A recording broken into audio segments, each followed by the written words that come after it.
Greetings, loves. I have a video and I'm going to warn you. Be careful that you don't allow this video to trigger you. It is not my intention to mock anyone, but I will be doing both negative yet silly reenactions of how people misuse their words on a daily basis in both their affirmations and prayer life. And I will also be doing a sincere reenaction of the effectiveness of prayer and affirmations, no matter what you believe or don't believe in. Enjoy. Shoot, can't stand that office job. One day I'm gonna get out of there if I save up enough. Shoot, I might just open up my own business, open up my own place. They don't appreciate me around here. As soon as I get the chance, if I ever get the chance, I'm getting out that office job. Shoot.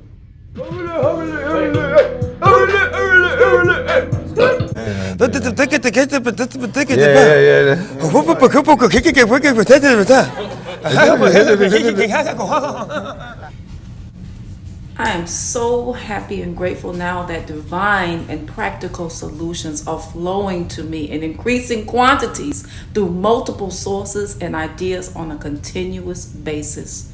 I am free to do as I choose. I am free to walk a new path. I declare divine order and divine timing, and that my feet and my head will find me at the right place that I'm assigned to be on my path in my life at this time. And so it is, and so it is, and so it is.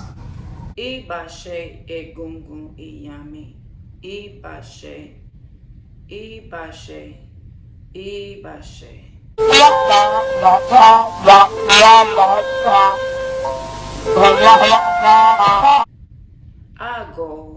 Ago elegba. Ago orumila. Ileri ipwen. Ibi keji olodumare.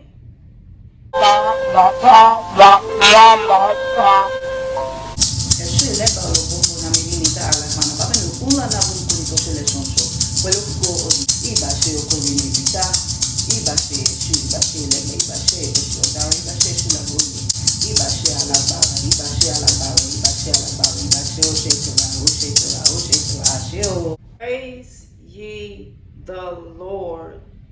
Praise the Lord of my soul. While I live, will I praise the Lord. Hope is in the Lord his God. Oh, okay. Okay.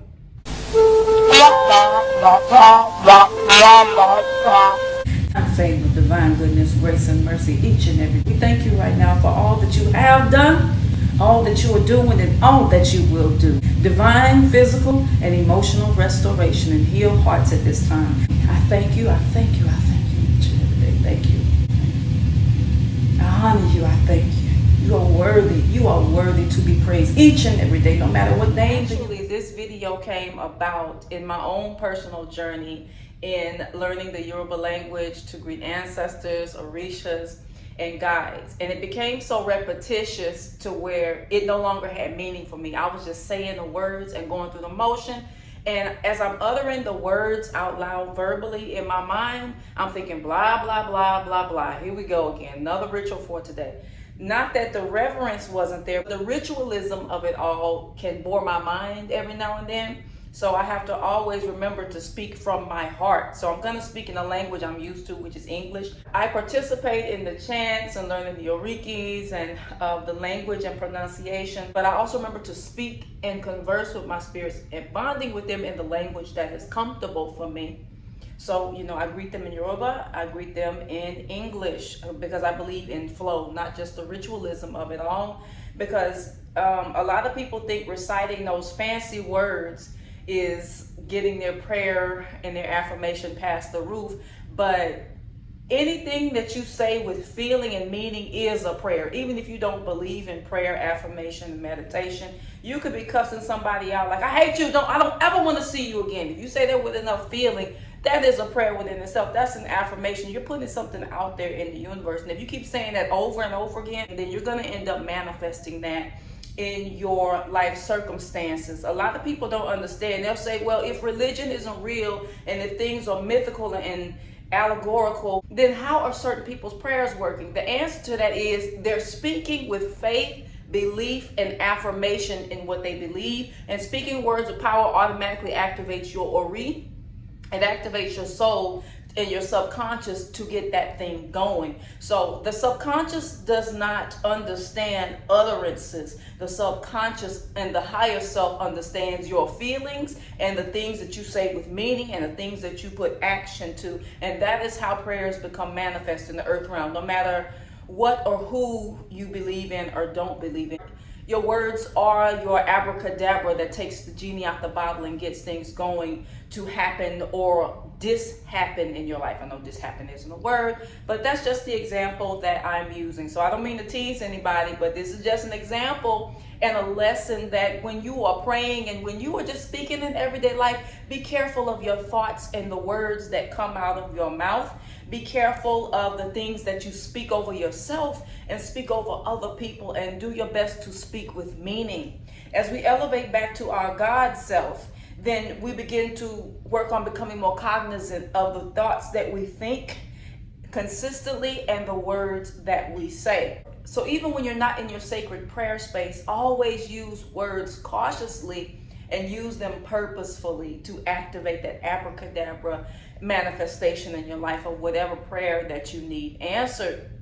You must speak as if what you are praying for is going to happen, but you have to believe it in the back of your mind too. A prayer and affirmation is not activated just by hope alone. A prayer and affirmation is activated by your belief. So pick something that you believe can happen or manifest and speak that into existence, and don't speak the opposite of that. And let your actions go in the direction of that which you believe, not in the direction that you don't believe. Ritualism is cool. Like say for instance, the Muslims, they pray 5 times a day and they may recite some of the same words, Allahu Akbar. If they're saying that with meaning, the prayer is powerful. If you ever get to a point in your prayer, affirmation, or meditation life where you're reciting words and in your mind you're really going blah, blah, blah, blah, blah, blah, blah, blah, that means it's time to converse. It's time to speak from the heart.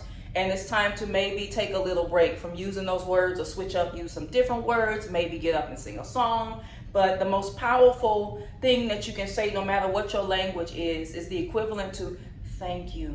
And really being thankful. That is the most powerful thing that can come out your mouth. Sometimes I have days where I don't really feel like praying, but I get up, my feet hit the floor, I say thank you. And I say that with meaning, with all the gratitude that I can muster. And that's my prayer for the day. One more suggestion is, if you are working with prayers from an ancestral language or an indigenous language, or you want to learn Yoruba, maybe you practice Ifa or Risha tradition, then my suggestion is work on consistently, daily and weekly, studying those words and the pronunciation, and study what they mean semantically, so that when you speak those words, it will register something in your head and your heart. And I will practice on studying those words for at least 3 months and reciting them without paper. But more importantly than knowing how to memorize, because that doesn't activate either, just memorizing some words, is learning the semantic meanings of those words, so that it triggers something in your heart and emotions, which activates it, and it has a stronger meaning for you. Like when you're singing the words to an ancestor or Risha song, trying to learn the translation. Sometimes it can be very difficult to get those translations, but doing your best to find the translations to what those words in a foreign language means will empower your prayers even more when you know what you're saying. So with that being said, I'll leave it at that. Just a word to the wise, something to keep in mind as you activate the things that you desire in your life, and to cancel out the things you don't desire. All right, peace and bliss.